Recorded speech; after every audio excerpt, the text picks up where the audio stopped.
하나님의 말씀 보겠습니다. 에베소 6장 17절로 20절입니다.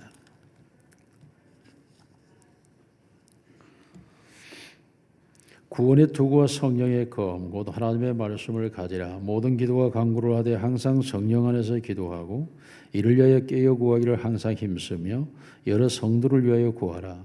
또 나를 위하여 구할 것은 내게 말씀을 주사 나로 입을 열어 복음의 비밀을 담대히 알리게 하옵소서 할 것이니 이 일을 위하여 내가 쇠사슬에 매인 사신이 된 것은 나로 이 일에 당연히 할 말을 담대히 하게 하려 하심이라.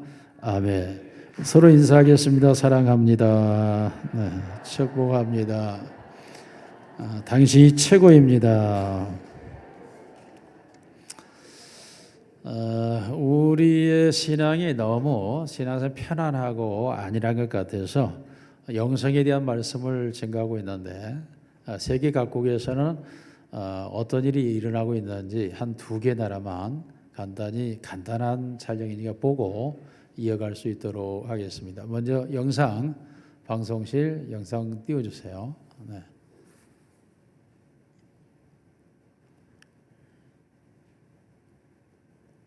소리까지 넣어주시고. 수많은 인파가 모여 예배합니다. 에티오피아에 일어난 부흥의 현장. 온 성도들이 함께 모여 간절히 기도하고 찬양합니다. 한 사람도 빠짐없이 전심으로 예배하는 모습. 이 놀라운 부흥의 역사에 감사하며 이 땅에도 동일한 은혜가 부어지길 소망합니다. 수많은 인파가 모여 예배합니다.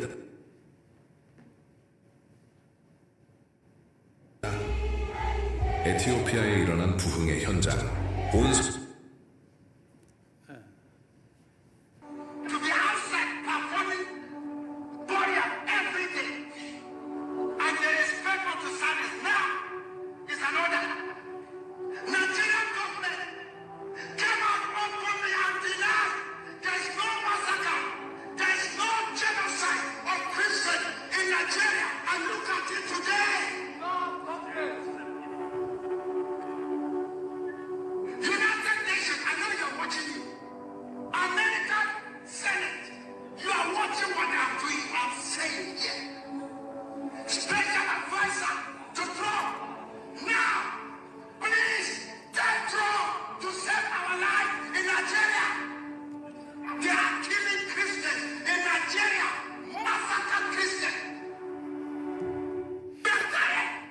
네, 이 세상이 하나님이 창조하신 세계고 하나님이 인류를 구원하시기 위한 역사가 초대교회에서만이 아니라 지금도 계속 역사 속에서는 항상 현재 진행형으로 되어져 가고 있습니다.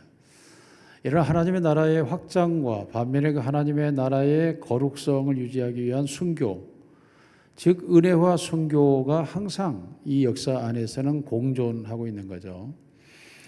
에티오피아 국가는 인구가 1억 2,538만 명, 세계 인구 11위 국가이지만 이슬람이 34% 그리고 에티오피아의 이제 우리가 흔히 성공회라고도 표현하고 있는 그런 인구가 43.5%나 됩니다. 즉 히랍 정교회와 같은 에티오피아의 정교회, 이제 기독교일 수 있죠. 이 에티오피아의 새로운 개혁의 물길로 인해서 하나님의 은혜를 사모하는 부흥의 역사가 뜨겁게 달아오르고 있죠. 에티오피아의 국가 건설은 시바 여왕과 솔로몬 사이에서 태어난 메넬트라가 건국한 나라로 초대 왕국으로 기록을 하고 있습니다. 반면에 나이지리아는 사실상 인구가 2억 2,315만 명으로 이슬람이 50.1%, 기독교가 40.7%로 정반대 형성을 하고 있죠. 나이지리아. 그런데 그 나이지리아의 중부와 북부 지역이 거의 이슬람 국가를 차지하고 있는 95%가 되는 그곳에 있는 기독교인들을 향하여 거침없는 공격으로 특히 이슬람 극단주의자 폴리오라는 단체가 교회를 파괴하고 죽이는데 약 2,000개 교회가 사라지고 4만 5천 명의 순교자가 발생하는 이런 현실이 지금 나이지리아에서 일어나고 있습니다. 반면에 또한 한쪽에서는 뜨겁게 기독교가 형성하고 있는 존재를 하고 있죠. 이와 같이 세계 역사 속에 하나님의 구원의 역사가 멈추지 않고 계속 진행되고 있는 상태라는 거죠. 이런 측면에서 하나님의 은혜를 사모하는 그 영성과 그리고 순교에 이르기까지의 단단한 영성을 뿌리 깊이 내릴 수 있는 이 신앙의 세계가 형성되지 않으면 언제든지 우리의 신앙은 배신할 수 있는, 배역될 수 있는 상태라고 하는 것이 바로 이 세계 속에서의 신앙의 세계를 우리가 볼 수가 있습니다. 그러므로 우리의 신앙의 세계를 우리가 다른 말로 영성이라고 표현을 하는데, 이 영성이라고 하는 게 뿌리 깊이 내리지 않으면 어떤 바람에 꺾일지, 어떤 비바람에 죽어버릴지 모르는 것이 바로 우리의 신앙의 모습이기도 합니다. 왜냐하면 역사 속에서 배교의 역사는 끊임없이 일어났고 반면에 순교적 신앙도 끊임없이 존재하고 있다는 거죠. 즉 참과 거짓, 그리고 이성과 진리가 항상 존재하고 있는 게 이 신앙의 세계고, 하나님의 선택받은 자와 하나님께 버림받은 자가 항상 하나님 안에서 동시에 공존하고 있는 게 교회의 모습이기 때문에 우리 스스로가 우리의 신앙의 세계가 뿌리 깊이 내려져 있지 않는다면 나 또한 언제 어느 때 신앙에서 무너져 버릴지 모르는 게 바로 영성, 신앙의 세계라고 할 수 있습니다. 그러므로 우리의 신앙이 뿌리 깊이 내려 있다고 하는 것을 우리가 알기 위해서 내게 사는 것은 그리스도니 정말 나는 없고 내 안에 예수가 살고 있느냐 하는 문제를 첫 설교를 여러분이 던졌습니다. 이게 예수 그리스도가 내 안에 산다고 하는 것은 항상 내가 믿음의 주에 온전하게 계신 예수를 바라보면서 사는 거죠. 우리가 교회를 나올 때마다 항상 하나님을 바라보며 그분의 말씀을 듣기를 소망하고 그분의 은혜를 그리워하며 그분을 향하여 교회를 나오고 있느냐, 아니면 다른 이유와 목적, 내가 교회 교사니까, 혹은 안 나간 목사님 보기 미안하니까, 혹은 교회 누군가가 관계가 있으니까 이런 형태로 내가 지금 교회를 나오고 있느냐 하는 것이 바로 우리의 영성의 상태를 진단할 수 있는 거죠. 내게 사는 것이 그리스도라고 하는 이 본질적인 출발에서 내 신앙이 존재하고 있어야 된다라는 의미. 내게 사는 것이 그리스도인, 나는 육체를 빌려줬어요, 예수님에게. 그래서 나는 없고 예수 그리스도가 나를 통하여 사는 거죠. 사실은 이것이 나의 결단과 무관해요. 나의 의지나 나의 감정과 나의 생각과 관계가 없어요. 이는 하나님의 성령이 내 안에서 그가 나를 만드신 거예요. 성령이 내 안에 오셔서 나를, 그가 하나님의 백성이 되게 하고 하나님의 자녀가 되게 하고 거룩한 성민이 되게 해서 그 성령이 나를 이끌고 나를 데리고 살아가는 거예요. 내가 아니라는 거예요. 그러므로 굉장히 나는 억울해요. 왜냐하면 성령 때문에 내가 원하는 바를 하지를 못해요. 성령이 나를 지배하고 나를 다스리고 주관하고 있기 때문에 실제적으로 내가 원하는 바를 할 수가 없어요.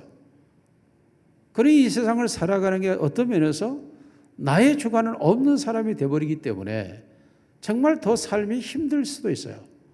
그럼에도 불구하고 나는 그에 의해서 살아가고 있는 내 모습이 한없이 기쁘고 감격스럽고 감사하죠. 그러한 내가 어떻게 이 천국 생활을 할 수 있는지 이해할 수 없는데 하고 있는 내 모습이 기특하기도 하고 신기하기도 하고 놀랍기도 하고 자랑스럽기도 한 거죠. 이와 같은 성령 안에서 살아가고 있는 내 모습의 영적인 건강, 그 영적인 건강 상태를 어떻게 해야 우리의 영성이 건강하게 살아갈 수 있느냐 하는 문제죠. 왜냐하면 세계 역사 속에는 항상 이 순교의 역사와 그리고 이교와의 관계 속에서의 갈등과 때로는 이 세속적인 권력과 정치와 부딪혀 가야 하는 것이고, 또한 이 신앙의 세계는 그 시대가 가져가고 있는 많은 문화와 그리고 세속과 충돌을 하면서 살아가야 하기 때문에 이게 전투적 교회라고 말하고 있는 거예요. 이게 겉으로는 보이지 않지만 속 사람은 끊임없는 영적 전투에 사용되고 있는 거죠. 그러므로 이 세상을 이겨가면서 살아가야 하기 때문에 내가 비난대 처할지라도 하나님의 영광을 위하여 나는 그 자리를 주저하지 않는 자의 내 모습이 서럽죠. 남들처럼 그렇게 살고 싶지 않은데 그러한 모습으로 내가 살아가는 게 서러워요. 그럼에도 불구하고 그것이 진실로 하나님의 성령이 내 안에서 나를 주장하고 이끌어가기 때문에 그 삶 속에 내가 살아가지는 거고 거기에 기쁨이 있고 감격이 있는 거예요. 자, 이와 같은 영적 세계를 살아갈 때 있어서 가장 중요한 게 뭐죠? 그것은 가장 건강이에요. 건강. 내가 영성이 건강해야 영성의 삶을 살아갈 수가 있는 거죠. 이걸 우리가 성경은 우리의 신앙의 세계를 육체와 비유를 해요. 육체와 동일하게. 우리 육체의 신비함도 하나님의 창조거든. 그러므로 우리 육체에도 끊임없는 도전과 회복 속에서 살아가고 있잖아요. 수없는 세균과 바이러스와 또한 염증과 수많은 사고가 우리 육체 안에서 발생하고 있죠. 우리의 행하는 일로 우리가 먹는 것으로 그럼에도 불구하고 끊임없이 우리 육체는 그 모든 걸 치유하고 회복함으로써 우리 육체가 살아가고 있는 것. 이것은 우리의 육체의 현실이잖아요. 육신에. 수많은 의학자들이 과학자들이 밝히고 있죠. 우리 안에 하루에도 1600의 암균이 발생하고 있는 현실을 말하고 있잖아요. 뭐 암균뿐만이 아니에요. 우리의 오장육부의 기능의 상태, 수많은 부작용 등 우리가 먹는 음식 속에서 수없는 것들이 존재하잖아요. 우리가 쉽게 우리가 사과를 매일 우리가 생으로 날 것으로 먹어도 좋다 먹지만은 이것을 면밀하게 세척해내지 않는 사과를 먹는 사람들은 6개월이 가면 신장이 망가진다 그러잖아요. 왜요? 그 사과에 붙어있는 농약 때문에 농약 성분.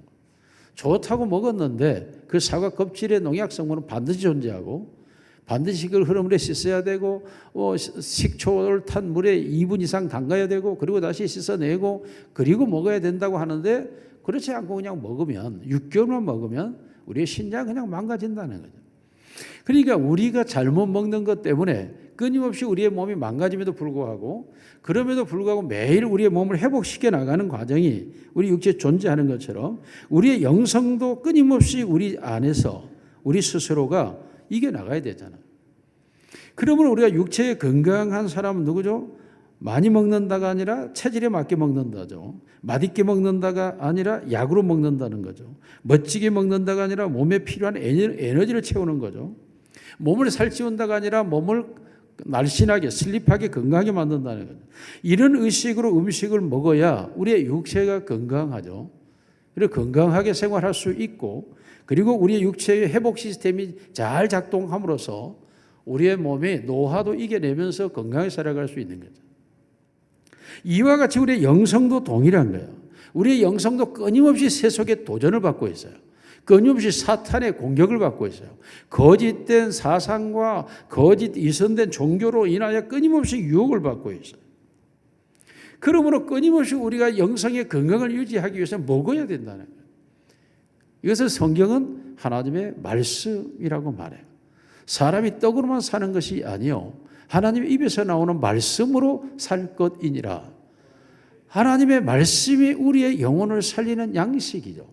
예수님께서 나는 하늘에서 내려온 떡이라고 말씀하시므로 실제로 말씀을 형상화시킬 때 우리의 육체의 영양을 공급하는 음식화 시켜놓고 있는 거죠. 그러므로 하나님의 말씀은 우리의 영성의 제1의 원료예요. 원료. 그러므로 하나님의 말씀을 잘 먹어야 되죠. 하나님의 말씀을 먹는다는 것도 동일해요. 내가 먹고 싶은 말씀을 먹는 것이 아니라 하나님이 주신 말씀을 먹어야 돼요. 내가 하고 싶은 말씀을 먹지 말고 하나님이 하라고 하신 말씀을 먹어야 돼요. 하나님의 말씀을 내가 골라서 편식처럼 내 필요에 따라 먹는 게 아니라 하나님의 말씀이면 먹어야 되는 거예요. 하나님의 말씀에 대해 우리의 육체의 건강을 위하여 우리가 음식을 내 몸에 약으로 먹어야 되는 것처럼 우리의 영혼도 하나님의 말씀을 먹을 때에 내가 원하고 내가 필요하고 내가 좋아서가 아니라 하나님이 주시는 것, 하나님이 원하신 것, 하나님이 하라고 하신 것을 먹는 것이 건강한 영성이 되는 줄로 믿습니다. 그러므로 우리가 말씀을 잘 먹어야 된다고. 잘 먹어야 된다. 더군다나 우리가 교회 봉사자로 일하는 사람들은 하나님의 말씀을 더 잘 먹어야 돼요. 왜요? 일하니까, 봉사하니까, 헌신하니까, 수고하니까, 예수니까 더 많은 시험이 있고 더 많은 유혹이 있고 더 많은 고난과 핍박에 직면할 때가 있어요. 그러므로 더 많은 영향이 공급되어 있어야 내가 그것을 이겨나가면서 주의 일을 감당할 수 있기 때문에 하나님이 주시는 말씀을 더 잘 먹어야 된다는 거예요. 우리가 육신을 위해서 한때 그런 얘기가 있어요. 하루 3끼를 꼭 먹어야 되는데 아침에는 일꾼처럼 먹고 점심은 황제처럼 먹고 저녁은 거지처럼 먹어라, 이런 말이 있었잖아요. 한참 유행이었죠. 다시 말해 3끼를 먹어야 된다는 건 먹어야 되지만 몸에 맞게 먹어야 돼요. 아침에는 일꾼처럼 먹으라는 것은 수많은 일을 해야 되기 때문에 에너지가 사용되기 때문에 지치지 않기 위해서 에너지의 필요를 공급하라는 거죠. 이제는 오전 일로 지쳤고 오후도 일해야 되니까 점심 황제처럼 먹으라는 거죠. 예. 그러나 저녁에는 잠을 자야 하기 때문에 일을 하지 않기 때문에 그렇게 많이 안 먹어도 된다는 육체처럼 동일하게 우리가 교회 일을 많이 하면 많이 할수록 하나님의 말씀을 더 많이 먹어야 되고 더 잘 먹어야 되고 더 그 말씀을 내 안에 채워야 된다. 그리해야 교회 일을 감당하고 주의 일을 이루어갈 수 있는 거죠. 왜냐하면 하나님의 사람들은 우리의 회복을 육체적 음식으로나 어떤 인간이 가지고 있는 우리가 오락이라고 표현하고 있는 내재로 우리의 육체를 회복하는 것이 아니라 하나님의 말씀으로 우리의 영과 육이 회복되어야 하는 줄로 믿습니다.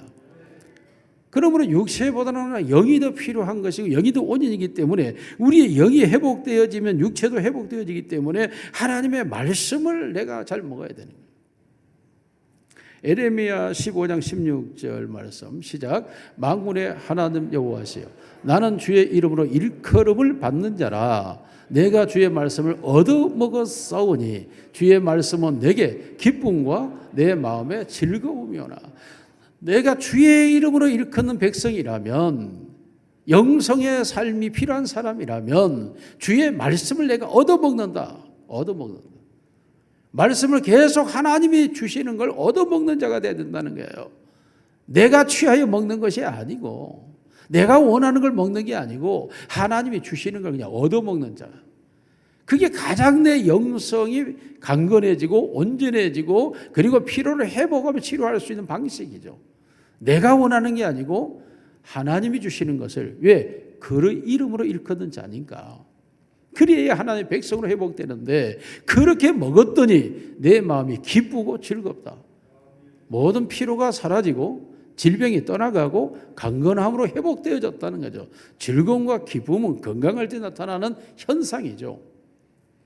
그러므로 우리가 하나님의 말씀을 하나님께로부터 얻어먹어야 내 마음이 기쁨과 즐거움으로 회복되어짐으로써 마음의 기쁨과 즐거움으로 일하게 되니까 더 많은 일을 감당할 수 있고 더 큰 일을 할 수 있고 더 영향력이 넓어져 가게 일할 수 있는 하나님의 사람들이 되는 줄로 믿습니다. 이와 같이 우리가 잘 먹기 위해서 성경 우리에게 분명하게 말씀해 잘 먹으려면 베드로전서 2장 2절 같이 읽습니다. 시작. 갓난 아기들 같이 순전하고 신령한 젖을 사모하라. 이는 그로 말미암아 너희로 구원에 이르도록 자라게 하려 함. 순전하고 신령한 젖. 갓난 아기들은 그거 아니면 못 먹잖아요. 갓난 아이들에게는 김치를 갖다 주나 밥을 갖다 못 먹잖아요. 그러나 젖을 빨리면 먹잖아요. 이와 같이 우리가 신령하고 순전한 젖을 사모하라고 말하고 있죠. 이것이 신령하다고 하는 말은 쉽게 말하면 스피리추얼 밀크예요. 밀크. 영적 우유를 먹어라. 영의 우유를 먹으라네. 그 우유가 어디서 나옵니까? 하나님께로 나오죠. 아버지께로, 엄마로부터 젖은 나오는 것 아닙니까? 젖은 엄마에게서 나오는 거예요. 그러니까 하나님께로부터 나오는 걸 먹는 것, 이게 신령한 거예요. 신령한 거. 내가 원하는 것, 내가 먹고 싶은 것, 내가 찾아서 먹는 게 아니고 하나님에게로부터 흘러나온 걸 받아 먹는, 이게 신령한 젖이고, 이게 순전한 젖이라는 것도 마찬가지죠. 우리가 갈급하다라고 하는 의미에서 우리가 크레이브라는 단어를 사용하고 퓨어라는 단어를 사용해서 순수한, 섞이지 않는, 그 무엇이 섞여 있지 않는 말씀 온액 그대로를 먹어야 돼. 온액 그대로. 이와 같이 우리가 먹어야지만이 우리의 영이 살아있고 건강하게 되는데, 오늘 또 아이들에게서 성인 당뇨가 생겨나고 이제 뭐 10대 20대 벌써 성인병이 발병되고, 이 뭐 잘못 먹어서 잘못 먹어서 이게 잘 먹지 못했기 때문이라. 다시 말하면 순수한 것을 먹지 못했다라는 거예요. 오늘날의 음식이 다 그렇잖아요. 상업에 의해서 음식들이 다 변질됐지 않습니까? 인스턴트 식품이란 자체가 그 변질을 얘기하잖아요. 순수한 음식이 아니라는 거예요, 그 자체가. 그리고 많은 대량 생산을 위하여 유전자 없는 것들을 재배하잖아요. 그것이 콩이라든가 모든 건 생명이 없는 것들이에요. 그런 것들로 대량 생산을 해서 먹게 되니까 자연히 정자와 난자의 수가 감소할 수밖에 없죠. 왜? 생명 없는 걸 먹으니까. 이러한 세상이 되어버리고 말하기 때문에 영적 세계도 동일한 거예요. 영적 세계도 수많은 이단 사설이 난무하고 거짓된 정보들이 유출되어서 세상에 돌아다니고, 도무지 마지막 때 넘어서 하나님께서 하나님의 선하시고 기뻐한 뜻이 무엇인지 온전히 분별하라고 하는 성경 마지막 결론에서 넘어서가 말하고 있는 분별의 시대. 정말 분별하지 않으면 바르게 살아갈 수 없는 세상, 바르게 들을 수 없는 세상, 바른 것을 가질 수 없는 세상이 되어버렸어요. 정보화 시대지만 이 정보가 거짓으로 넘쳐나는 시대, 거짓으로. 그러므로 순수한 것을 먹어라, 이 말씀이 이 시대에 와서 얼마나 우리에게 와닿는지 몰라요. 순수한 하나님의 말씀, 하나님의 말씀을 온액 그대로, 엑기스 그대로 먹으라는 거예요. 섞지 마라, 거기에. 그래 해야 구원에 이르도록 자라간다. 영성의 성장이 이루어진다라는 말씀이죠. 오늘날 이 시대가 더구나 아이들에게, 청소년들이 꿈을 잃어버리고 살아가기 때문에 더 아이들에게 병이 더 심해지고 있는 거죠. 여자와 남자의 수명 차이가 여자가 남자보다 5년을 더 산다. 5년을 그러면 더 여자들이 사는 이유가 뭘까? 오히려 남자들이 더 운동도 많이 하고 일도 많이 하고 육체적인 일을 많이 하는데도 불구하고 왜 남자가 여자보다 더 수명이 단축되느냐 하는 그 이유에 대하여 여러 연구조사 결과 딱 하나를 얘기를 해요. 그것은 뭐냐? 여자들은 잘 웃는다는 거예요. 근데 남자들은 잘 웃지 않는다는 거예요. 그럼 이 웃는다고 하는 것이 우리의 육체와 우리의 생명에 어떤 영향력을 미치느냐 할 때, 한 번 웃는데 에어로빅 5분 한 효과가 난대요. 한번 웃어봅시다. 할렐루야. 네, 5분 에어로빅 한 효과가 난다는 게 5분. 5분. 그러면은 1시간 운동하려면 몇 번만? 웃으면 되잖아, 이게. 그러니까 여자들은 잘 웃기 때문에 남자들보다 수명이 더 길다는 거예요, 이게. 웃는 것이 몸의 운동이라고, 웃는 게. 그러니까 가장 기본의 운동은 뭐냐? 웃는 거라는 거, 웃는 거. 막 힘쓰고 용을 쓰는 게 아니고 웃는 것. 웃으면 우리의 육체의 전신 근육이 움직인다는 거예요. 전신 근육이. 운동은 일부분의 근육만 움직일 뿐이고. 그러니까 항상 부부간에 앉아서 웃고만 있어도 얼마나 오래 살아요. 그러니까 가장 오래 사는 사람이 누구다? 치매에 걸린 부부가 둘이 앉아 항상 웃고 있어. 안 돌아가시는 거예요, 이게. 보기만 해도 좋다고 웃고 있으니 얼마나 오래 살겠어요. 자, 이와 같이 우리의 삶 속에 수많이 순수하지 못한 것들이 가득해요. 이게 정말 웃는 것이 우리 육체의 건강인데 웃지를 않으니 병이 오는 거죠. 마찬가지로 우리의 영혼 속에도 순수한 하나님의 말씀만 들어오면 우리의 영혼이 살아서 펄떡펄떡 뛰는데, 하나님의 순수한 말씀을 먹지 못하고 전부 가짜만, 가짜. 그러니까 영혼이 살아나지를 못해요. 영혼이 힘을 잃어버리게 되면 병들게 되고, 그러므로 약해져서 하나님의 일을 감당하기가 어려워져 간다는 거죠. 그러므로 순수한 젖을 사모해야 된다는 거예요. 다시 하나님의 말씀으로 순수한 하나님의 말씀을 가지려면 어떻게 해야 되죠? 그 말씀을 읽고 듣고 지켜야 되는 거죠. 그런데 놀라게도 하나님의 말씀을 읽지도 않고 듣지도 않고 일주일에 한 번 와서 말씀을 먹으니 얼마나 이게 영적으로 허약한 상태가 되어 있겠어요. 이 허약한 영적 상태는 언제 어떤 영적 질병에 걸릴지, 감염될지 예측이 불가능해요. 언제 나가 떨어질지 모르는 거라고요. 그럼에도 불구하고 이 말씀을 읽고 듣고 지키는 자가 복이 있다. 복이 있다 하는 말은 읽고 듣고 지켜야 산다예요. 산다. 복은 생명인데 그런데 이 말씀을 읽고 듣고 지키지 않고 살고 있기 때문에 우리의 영성이 얼마나 빈약한 상태, 수많은 병에 노출되어 있는 상태, 감염되고 그러므로 열이 나고 영적인 상태가 이게 비정상인 상황이 되는 거예요. 우리의 영성의 건강을 위해서는 하나님의 말씀을 끊임없이 읽고 듣고 지켜야 돼요. 저도 내가 영적 건강을 검진을 해보니까 매일 아침 여러분에게 하나님의 말씀을 전할 때와 지금 제가 1년이 다 가는데 내입기서 읽고 있다니까. 내입기서 창출 내 성경 3권째 겨우. 만일에 매일 이 말씀을 설교한다면 지금 어디가 있어야 되냐면 열왕기상 하에 가 있어야 돼요. 하에. 모세 오경도 아직 안 지났다고요. 그럼에도 불구하고 저는 꼭 성경을 읽지 않아 수없이 하나님의 말씀과 관련된 것들을 가지고 그 말씀을 읽고 듣고 새기고 수없는 많은 예배에 참여하고 그곳에 가서 설교하고 하기 때문에 말씀 속에 거기 살고 있지만은 그럼에도 불구하고 매일 말씀을 먹는 매일 한 장씩을 준비하는 때와는 또 다른 거예요. 얼마나 이게 영성과 말씀이 깊은 관계가 있는가를 뼈저리게 느끼는 뼈저리.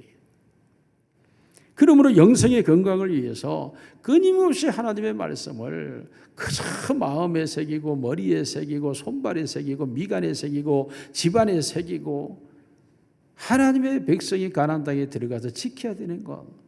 하나님의 말씀과 더불어 사는 거예요. 사는 것. 그리할 때 우리의 영혼이 산다는 거예요. 영혼이. 하나님의 말씀을 통해서 우리의 영성이 건강해지시기를 주의 이름으로 축원합니다. 두 번째로 하나님의 말씀을 우리가 영성의 건강을 위해서 말씀담으로 정리한 것이 우리가 하늘의 산소를 마시는 기도라고 말해요. 기도. 예. 여러분 우리 사람이 산소를 한 번 호흡을 할 때마다 들이마시는 산소가 500cc라 그래요. 500cc. 그러면 1분에 사람의 호흡을 몇 번 할까 하면 대체적으로 이제 일반적으로 운동을 하지 않고 일반적으로 내가 숨을 쉬고 있다 쉬지 않고 있다는 걸 느끼지 못하는 상태에서 내가 숨을 쉬는 것은 7번 정도라 그래요. 그래서 약 3,500cc의 산소를 들어 마시는 거예요. 1분에 3,500cc. 그리해야 내 몸이 산다는 거죠. 만일에 내가 5분만 산소를 들이마시지 않고 있으면 그때는 바로 내사 상태에 이르게 되고 심한 정지가 돼요. 즉 육체가 죽음에 이른다는 거예요. 마찬가지로 우리의 영혼이 하나님을 향하여서 산소, 하늘의 산소를 들어 마시는 기도를 우리가 5분만 쉬면 죽는다는 거예요. 그러므로 성경이 뭐라 그래요? 우리 같이 읽겠습니다. 데살로니가서 5장 17절 시작. 쉬지 말고 기도하라. 다시 시작. 쉬지 말고 기도하라. 쉬지 마라 이 말은 멈출 수가 없다는 거예요. 멈출 수 없다. 멈추지 마라. 우리가 호흡은 멈출 수가 있는데 기도는 멈춰서는 안 된다는 거예요. 이게. 그러므로 쉬지 말고 기도하라. 이것이 바로 우리의 영적인 상태를 유지하고 있는 산소 공급의 매개체인데 이 말은 항상 뭐 성전에 나와서 기도하고 있어야 된다. 어디 가서는 안 된다. 그런 말이 아니에요. 골방에 엎드려서 계속 기도만 하고 있어야 된다. 그런 의미도 아니죠. 이 기도라고 하는 것은 하나님과의 대화라. 대화. 멀리 떨어져 계신 분을 부르는 것이 아니라 내 안에 계신 하나님의 성령을 하나님을 내가 늘 내 안에서 하나님과 더불어 속삭이는 것이 이게 기도라는 거예요. 왜냐하면 우리의 몸은 하나님이 거하시는 성전인 줄로 믿습니다. 하나님이 영이 너희 안에 거하시는 성전이 너희는 알지 못하느냐. 하나님의 성전이 내 안에 거하기 때문에 끊임없이 그 하나님과 더불어 묻고 답하고 질문하고 의논하고 대화하고 상담하고 끊임없이 하나님과 더불어 내 속에 하나님과 더불어 말하고 있는 이것이 바로 기도인데 이걸 쉬지 마라. 멈춰서는 안 된다네. 이게. 느헤미야 2장 3절로 5절 같이 읽습니다. 시작. 왕께 대답하되 왕은 만세수를 하옵소서. 내 조상들의 묘실이 있는 성읍이 이제까지 황폐하고 성문이 불탔사오니 내가 어찌 얼굴에 수심이 없사오리까 하니 왕이 내게 이르시되 그러면 내가 무엇을 원하느냐 하시기로 내가 곧 하늘의 하나님께 묵도하고 왕이 만일 좋게 여기시고 종이 왕의 목전에 은혜를 얻어 싸우며 나를 유다 땅 나의 조상들의 묘실에 있는 성읍에 보내어 그 성을 건축하게 하옵소서 하였는데 이제 느헤미야가 예루살렘의 소식을 듣고 큰 근심 중에 있을 때 와닥사스다 왕이 내 얼굴에 근심이 무슨 일이냐라고 할 때 바로 대답하지 않아요. 하늘의 하나님께 묵도하고 그리고 하나님이 하라고 하는 말대로 대답하죠. 내 고향의 소식을 들었는데 그 성읍이 불타고 이러하다 하나이다. 그러니까 그럼 내가 원하는 게 뭐냐? 느헤미야가 그곳에 가기를 원한다고 하죠. 그래서 느헤미야가 다시 많은 것을 거느리고 예루살렘으로 올라가게 되잖아요.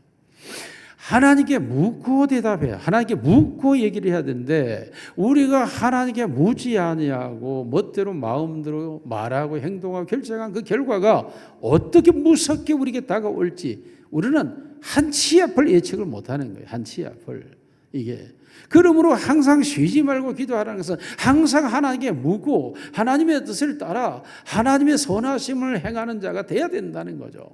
그런데 우리는 대체적으로 우리의 감정을 따라 우리의 욕심을 따라 우리의 습관을 따라 뭔가 말하고 행동하고 결정하는 것이 익숙해져 있잖아요. 이게 그러다 보니 하나님과 상관없는 길을 걸어가다가 고생만 하고 고통만 당하고 여러 가지 시련을 당하고 시험 만나고 그러다가 결국 만신창이가 돼버리는 이런 경우들을 우리가 너무 많잖아요. 우리가 물론 하나님의 일을 해나가는 과정에 있어서 어려움이 있어요. 그런데 예수님께 그것도 기도로 해결하라고 말하잖아요. 누가복음 18장 1절 같이 읽습니다. 시작. 예수께서 그들에게 항상 기도하고 낙심하지 말아야 할 것을 비유로 말씀하여. 여기서 항상 기도하고는 쉬지 말고 기도하기가 다르죠. 항상이라고 하는 건 무엇이든지야. 무엇이든지 기도하고 절대 낙심은 하지 말아야 된다 라고 말해요. 낙심하고 절망하는 것, 이것은 에너지를 소비하는 하나님의 뜻이 아니라는 거예요. 어떤 일이 내게 다가온다 할지라도 탄식할 때 주여 왜 내게 이런 일이, 아이고 죽건데 하지 말고 주여 아이고 죽게 됐습니다. 이렇게 말을 하면 주님과 대화가 시작돼요. 항상 어떤 일이 오든지 그 앞에 주여를 붙이고 주여 왜, 주여 어떻게, 주여 무엇이, 주여 그러면 항상 주님 앞에 내어놓고 내가 감당할 수 없는 일이 생겨도 큰 일을 만나도 감당할 수 없는 사건이 내게 다가왔어도 그럴 때도 주님께 이 항상이라 무엇이든지 그저 무엇이든지 결정하지 말고 하나님께 내놓으라는 거예요. 하나님께 던지라는 거예요. 어떤 사업가가 신년 기도에 참여해서 말씀 뽑기를 하고 하나님 앞에 쉬지 말고 기도하라는 말씀을 받고 하나님 앞에 절대 내 사업에 대하여 1년 동안 내가 절대 쉬지 않고 기도하겠다 하고는 하나님 앞에 그 1월 신년에 자기 사업에 대해서 기도하면서 하나님 금년에 분명히 배가 되게 해달라고 하나님 앞에 그 기도를 했다네. 그런데 사업에 하다 보니 정신없이 바쁘니까 막 기도할 틈이 없어요. 그러니까 이분이 항상 하는 기도, 하나님 1월 1일 그날 그 기도대로만 해주세요. 항상 기도하면서 1월 1일 그 시간 그 기도대로만 해줬어요. 이렇게 1년을 지났다네. 마지막 12월이 마지막에 평가를 해왔더니 놀랍게도 1월 1일 자기가 했던 그 기도대로 그 모든 사업과 직원과 그리고 매출과 그리고 모든 수익과 지출이 배가 되어 있더라는 거예요. 할렐루야. 매일 쉬지 않고 매 순간마다 했던 그 기도가 그 기도되어 이 사람이 1년을 진행하는 과정 속에 그 사업을 이끌어갈 때 어려움이 없겠습니까? 안 될 일이 없었겠습니까? 힘든 일이 없었겠습니까? 답답한 일이 없었겠습니까? 수많은 일들이 있었겠죠. 그럼에도 불구하고 하나님 앞에 1월 1일 그 기도대로 라고 기도했더니 놀랍게도 하나님께 그 기도대로 응답해 주시더라는 거예요. 문제는 우리죠. 우리가 항상 기도하지 않았다고 하는 것이 문제고 쉬지 않고 기도하지 않았다는 것이 문제인 것이지, 하나님의 말씀은 변함이 없고 1.1핵도 떨어짐이 없고 그 말씀대로 지어 하나님의 뜻을 이루는 것인데, 그 말씀을 대로 우리가 하지 않았다는 게 우리의 문제죠. 모든 것을 주님께 기도함으로 해결되는 삶이 되기를 주님으로 축원합니다. 아니 사실은 그것밖에 없어요. 방법이 자나깨나 주의 이름 부르면서 주님 앞에 나아가서 그 모든 것을 할 수밖에 없는 거죠. 이게 물론 이와 같이 기도하다 보면 남들이 미쳤다고 말할 수 있겠지만, 그럴지라도 그것이 우리가 살아가는 하나님의 방법이고 하나님의 뜻이기 때문에 어쩔 수가 없는 거예요. 그러므로 오늘 에베소 6장 18절 말씀 시작. 모든 기도와 간구를 하되 항상 성령 안에서 기도하고 이를 위하여 깨어 구하기를 항상 힘쓰며 여러 성도를 위하여 구하라. 항상 기도, 모든 기도, 깨어 구하기를, 항상 깨어 있다는 것은 주님을 향하여 정신 차린 상태, 나의 주인이 주님이시고 모든 일의 주권자가 하나님이시고 생사화복이 하나님께 있고, 이게 깨어 있는 상태. 그러므로 항상 모든 일을 그 하나님 앞에 기도하고 있는 기도. 무제한 무엇이든지 어느 때든지 시간의 구애됨이 없이 그저 일이 발생할 때 생겨날 때마다 그저 하나님 앞에 이것을 가지고 기도하는, 낮과 밤이 없이, 그러면서 성령 안에서 기도한다는 이 말은 내가 성령 안에서 기도한다는 의미가 아니에요. 나는 성령 안에서 기도할 줄 몰라요. 성령 안에서 내가 기도할 수도 없어요. 성령 안에서 기도한다는 게 어떤 건지 나는 할 수가 없다니까요. 성령이 나를 그 안에서 기도하도록 역사하시는 것이 성령 안에서 기도인 줄로 믿습니다. 그러므로 성령 충만을 받으라고 말하죠. 이 성령이 우리 안에 들어오셔서 그 성령이 충만해져 버리니까 나는 없어져 버려요. 그러니까 어떤 일이 당할 때 우리가 중치가 막힌다 그랬잖아요. 할 말이 없는 상황이 와요. 그럴 때도 우리는 주여 성령 안에 있으면 성령이 하나님의 깊은 것이라 통달하여 그 하나님의 뜻을 알게 하는 거예요. 나는 중치가 막혔는데 하나님의 뜻은 더 깊은 데 있는 거예요. 하나님께서 계획하신 바에서 놀라운 데 있는 거죠. 그러므로 중치가 무너져 버리고 오히려 거기서 소망의 빛이 비춰지면서 하나님의 역사를 소망하며 기대하게 되는 줄로 믿습니다. 이와 같이 끊임없이 하나님 앞에 기도하며 하나님은 항상 하늘문을 열어놓고 우리 안에서 항상 기도할 수 있도록 성령이 끊임없이 하나님과 대화할 수 있도록 우리를 이끌어 가심으로써 우리가 하나님께 기도하는 자가 되는 거예요. 무슨 일을 만나고 어떤 일을 만나면 사람들이 몇 가지 형이 있다 그래요. 12형. 그냥 바로 이 생기면 전화해가지고 막 따지고 시시비를 가리고 하는 12형이 있다. 어떤 사람은 투쟁형이 있다는, 그 사람은 그냥 일이 생기면 바로 쫓아가서 막 싸우고 다투고 악을 쓰는 사람이 있다 그래요.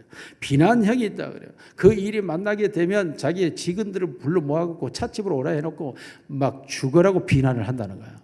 험담하고 비판하고 속이 시원하다는 거죠. 뿐만 아니라 그래서 소심형이 있다니, 소심형은 막 혼자 중얼중얼 하면서 그 푼다는 거예요. 소심형. 어떤 사람은 더 나아가서 복수형이 있는데, 복수형은 이를 빠득빠득 갈면서 언젠가는 두고 보자 이러고 있다는 거야. 어떤 사람은 우울형이 있다고 합니다. 그래 내가 못나서 그래 내가 죽어야 돼 하며 자살로 가는 못난 형이 있다. 그런데 진정한 이 문제를 해결할 수 있는 형태의 사람이 있어. 그 사람은 기도형입니다. 그 모든 문제를 끌어안고 그 모든 일을 가지고 하나님 앞에 나아가서 하나님 앞에 그 내용을 다 이런 일이 생겼습니다. 이런 일이 발생했습니다. 이런 일을 어떻게 합니까? 하고 주님 앞에 다 내어놓으면 하늘의 주인 되시고 역사의 주관자시며 우리의 생사복의 주인 주님께서 그 모든 일을 이루어 가시는 줄로 믿습니다. 그 하나님이 하시는 일은 모든 것이 합력하여 선이 될 줄로 믿습니다. 합력하여 가장 좋은 것이 되게 하시는 줄로 믿습니다. 그러므로 기도하라는 거예요. 그러므로 기도의 목적은 우리가 하나님의 영광이죠. 그 모든 기도가 이루어지는 것은 하나님이 자신의 뜻을 이루고 자신의 역사를 이루어가기 위해서 하는 것이기 때문에 그 모든 일이 하나님 앞에 기도하게 되는 거예요. 어느 날 똘똘이가 하나님 앞에 기도를 합니다. 하나님 하면서 기도하는데 창문을 다 열어놓고 큰 소리로 하나님 우리 아버지에게 내 자전거나 사주게 해주세요. 막 기도. 그러니까 할아버지가 지나가다가 야 똘똘아, 하나님은 기가 먹지 않아서 너가 조용히 얘기해도 하나님 다 들어. 그냥 창문 닫고 조용히 기도해라. 똘똘이가 아니요 할아버지, 우리 아버지가 들어야 된다니까요. 무슨 말입니까? 우리가 기도할 때 하나님을 향하여 기도하지 않고 사람들하고 기도하는 경우 자기 자신을 탄식하면서 자기 자신이 위로받게 하는 기도 아니에요. 기도란 하나님을 향하여 하나님께 간구하며 하나님의 도우심을 구하고 하나님의 뜻대로 될 줄로 믿는 그러한 기도의 삶으로 나아갈 때에 하나님이 그 모든 기도에 응답하시고 역사하시는 줄로 믿습니다. 시간이 많이 가기 때문에 하나만 더 말씀드리면 우리 영적 건강을 위하여 반드시 쉼이 필요하다는 거예요. 쉼이. 항상 우리의 영적 쉼이 있어야 되는데 오늘 20절 말씀 같이 읽습니다. 시작. 이 일을 이유하여 내가 쇠사슬에 매인 사신이 된 것은 나로 이 일에 당연히 할 말을 담대히 하게 하려 하심이라. 이 일을 위하여 사도 바울이 일생 달려왔고 자기가 안 되면 안 될 것처럼 살아왔지만 하나님이 쇠사슬로 묶어버렸는데 그것이 진짜 사신이 된다는 거야. 예. 하나님이 그의 모든 행동을 멈춰버리게 하는 거야. 다 육체적인 쉼으로 들어가는 거죠. 그런데도 복음의 사신이 되게 했다. 이게 이 말의 의미가 무엇일까요? 이 말의 의미는 바로 우리가 무슨 일을 한다고 할 때에 내가 다 해야 된다라는 의식과 그 수고는 사라져야 되는 거예요. 진짜 영적 건강을 위한다면 주님께 맡기는 것입니다. 내가 영적으로 건강하기 위해서 주님께 맡기고 모든 것을 주님께 맡기래. 실제로 이 맡겨야 되는데 히브리서 4장 9절로 10절 시작. 하나님이 자기 일을 다시 시작. 그런즉 안식할 때가 하나님의 백성이 남아 있도다. 이미 그의 안식에 들어간 자는 하나님이 자기 일을 쉬신과 같이 그도 자기의 일을 쉬네요. 하나님도 자기의 일을 쉬셔요. 그러면 우리도 하나님께 그 일을 맡기며 쉬어야 된다는 거예요. 이것이 우리가 영성으로 살아가는 삶의 가장 원리적인 본질이에요. 하나님께 맡기고 하느냐, 내가 하느냐. 이 부분에서 만일에 내가 감당하고 갈 것 같으면 미쳐서 못해요. 이게 안 되는 거예요. 하나님께 다 맡겨놓기 때문에 육체는 건강하고 그 일을 감당해 나갈 수가 있는 거죠. 진심으로 하나님의 안식에 들어가기를 주의 이름으로 축원합니다. 데살로니가전서 5장 18절 범사에 감사하라 이것이 그리스도 예수 안에 너희를 향하신 하나님의 뜻이니라. 에베소서 5장 18절에 보면 술 취하지 말고 성령의 충만함을 받으라고 말하죠. 그리고 19, 20, 21절이 이어져요. 자, 19절부터 시작. 시와 찬송과 신령한 노래들로 서로 화답하며 너희의 마음으로 주께 노래하며 찬송하며 범사에 우리 주 예수 그리스도의 이름으로 항상 아버지 하나님께 감사하며 그리스도를 경외함으로 피차 복종하라. 하나님을 찬송하는 삶, 감사하는 삶, 그리고 실제 하나님의 일을 복종하면서 할 수 있는 게 뭐냐? 성령 충만할 때 이루어진다는 거예요. 성령 충만. 우리가 이 세상의 일을 잃어버리기 위해서 술 취함으로 세상 일을 잃어버리라 그러지 말고 하나님의 일에 대해 내게 성령 충만을 받으라 그러면 술 취함과 같은 현상, 그 모든 일을 할 수 있는 상황이 된다라는 거예요. 그러므로 실제적으로 성령 충만함을 받아야 우리가 맡겨진 일을 정말로 하는 자가 되는 거예요. 그런데 사실은 내가 하는 게 아니고 하나님께서 이루시는 줄로 믿습니다. 하나님이 다 주장하시고 간섭하시고 해결하시고 섭리하시고 주권적으로 하나님이 다 하시는 거예요. 내가 하는 게 아니고 실제로 일은 다 돼요. 그런데 나는 쉬고 있어요. 내 마음은 평안해요. 아무런 염려가 없어요. 걱정이 안 돼요.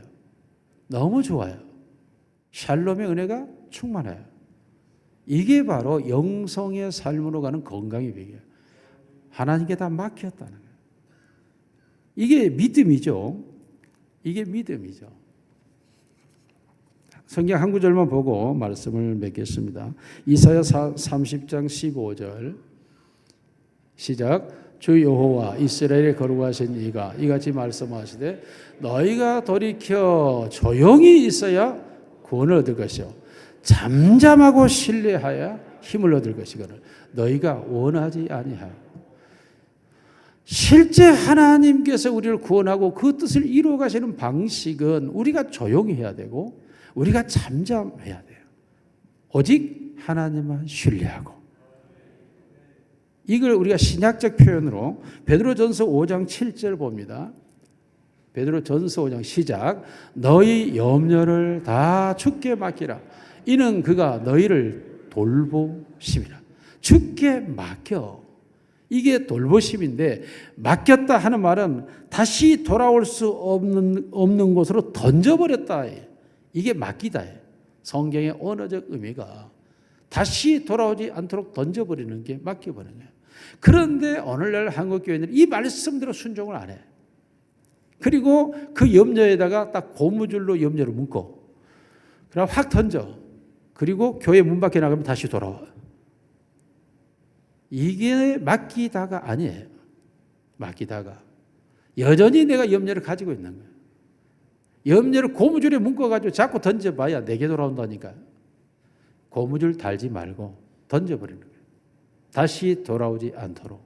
이게 맡기다예요.